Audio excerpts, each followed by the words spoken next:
acontecendo de Você viu alguma verdade. mudança no relógio do Apocalipse? Cara, esse relógio, ele, na minha opinião, ele é um relógio controlado também pelo próprio sistema, com a tentativa simplesmente de manter a população na frequência de medo, né? Então as pessoas olham aquilo e, de certa forma, ficam com medo, mas é um relógio que é controlado por eles mesmos, então eu não vejo muita significância em si no relógio. Eu prefiro observar a capa da revista The Economist, por exemplo, que é um relógio subliminar e que a gente consegue ver, por exemplo, agora aqui, entre fevereiro e início de março... Coloca aí pra gente a imagem, Gabriel. Vamos colocar. O tanque de guerra, da forma que a gente tá vendo ali, que faz referência a um ataque de guerra, que no caso é o ataque de Donald Trump ao Irã, dele de Israel ao Irã. Essa imagem fala do ataque de Donald Trump ao Irã. De forma subliminar. Vamos lá. Esse relógio em volta que você tá vendo aí, ô Júnior, fui eu que coloquei, tá? Ele não faz parte da capa. A capa são essas imagens azuis, vermelhas, pretas e brancas. Vamos só explicar pra galera que tá assistindo o que é o relógio do Apocalipse, gente. O relógio do Apocalipse por que ele tem esse nome, tá?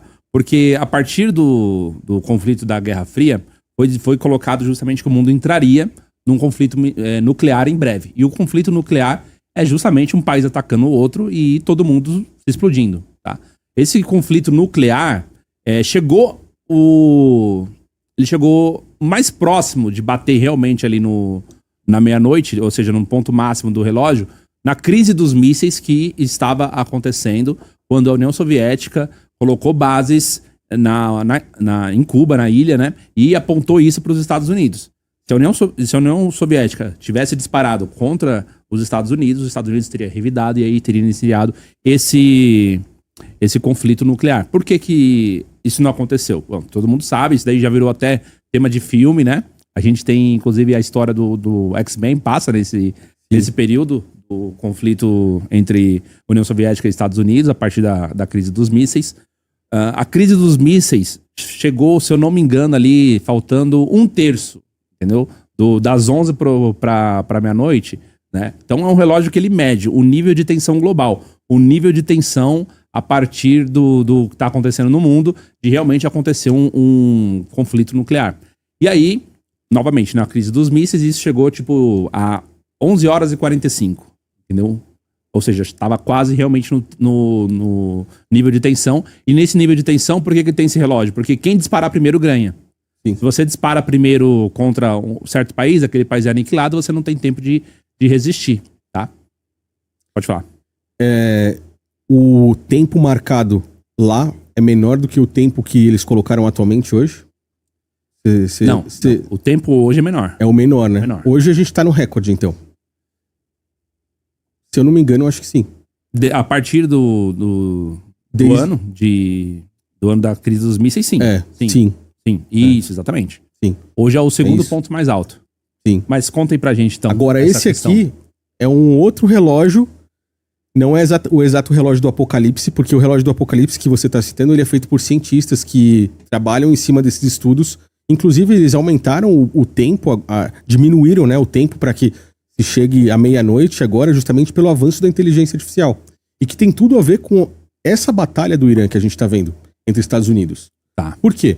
Quando a gente observa, eu já vou voltar para esse assunto aqui, Júnior, mas quando a gente observa esse ataque entre Trump, Estados Unidos, Venezuela, agora ele indo para cima do Irã, ambos países são países que têm petróleo, controle de energia, gás natural, ouro, como a Venezuela, por exemplo, ou o controle do petróleo, que é, por exemplo, o Irã tendo controle ali do Estreito de Hormuz, onde a gente tem 20% do petróleo do mundo passando por ali. Sim. Então eles têm total controle daquela região.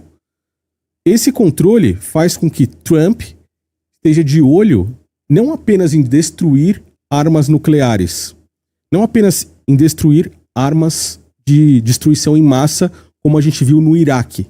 E na época do Iraque não apareceram armas de destruição em massa. Foi só uma narrativa. A mesma narrativa é, de certa forma, criada para a gente ver esse conflito agora, essa batalha, e o principal objetivo é o controle do petróleo, está falando de energia. E por que isso? Porque os Estados Unidos, ele tem tanto... tem tanta vontade de dominar o petróleo e a energia. Por quê? A energia é o fator principal nesse governo tecnocrático que está por vir. Essa nova ordem mundial, ela será feita com uma inteligência artificial controlando o mundo. Um único governo controlando o mundo por meio da tecnologia. E a tecnologia precisa de energia, entendeu? Então esse é um dos fatores principais para essa guerra que a gente está vendo. Quando a gente olha a capa da revista The Economist e todo esse caos que foi criado... Vamos olhar, essa capa é de quando? Essa capa, ela é lançada todos os anos, a revista The Economist, que é a principal revista quando a gente fala de geopolítica, de economia principalmente. Todo final de ano eles lançam uma capa que chama The World Ahead, é o mundo à frente. E essa foi lançada agora no final de 2025, com a ideia de trazer a agenda de forma subliminar para 2026, que é o que a gente está vivendo. Ali está o Trump no centro. A gente tem o Trump, do outro lado a gente tem Xi Jinping, com os parceiros dele, né? Ninguém sabe exatamente quem são aqueles lá. O Putin é o baixinho, mas né? A gente Putin consegue... é desse tamanho. Pode ser provavelmente o Putin. Algumas pessoas falaram que aquele lá poderia ser o Lula também. O Lula foi um cara que chamou, de certa forma, a atenção do Donald Trump no ano passado, mas a gente não sabe exatamente se é isso. Desse lado aqui, a gente tem o presidente da Índia e uma mulher que até então não se sabe se a primeira-ministra da Itália. Pode ser também. Poderia ser a Corina, lá da Venezuela, com a queda de Nicolás Maduro, mas parece ser uma mulher loira, né? Então, a gente não sabe exatamente quem é, a gente só especula. Sim. Aqui você tem os... Nós que somos da massa... A gente só especula, porque isso aqui é comunicação entre a própria elite, entendeu? Eles se comunicando por mensagens subliminares. E a gente fica tentando pescar as informações que tem aqui. Muitos tanques de guerra, né? Você vê? Só que se a gente colocar um relógio aqui, e esse relógio foi eu que coloquei em volta da capa, a gente consegue perceber que as informações começam a bater. Por exemplo, lá em janeiro, lá em cima, você tá vendo aquela mão que tem uma algema? Essa mão, ela reflete duas coisas. A primeira, quando Donald Trump tomou um tiro de raspão na orelha, o primeiro gesto que ele fez foi esse gesto da mão. Mas esse gesto da mão também representa o comunismo. A prisão de um representante do comunismo, quem foi? Nicolás Maduro. A gente virou o ano, a gente teve Nicolás Maduro preso. E essa capa foi lançada antes disso acontecer, tá? Então a gente consegue entender que isso daqui é uma agenda, de certa forma. Quando a gente chega aqui, a gente vê o tanque de guerra. Justamente...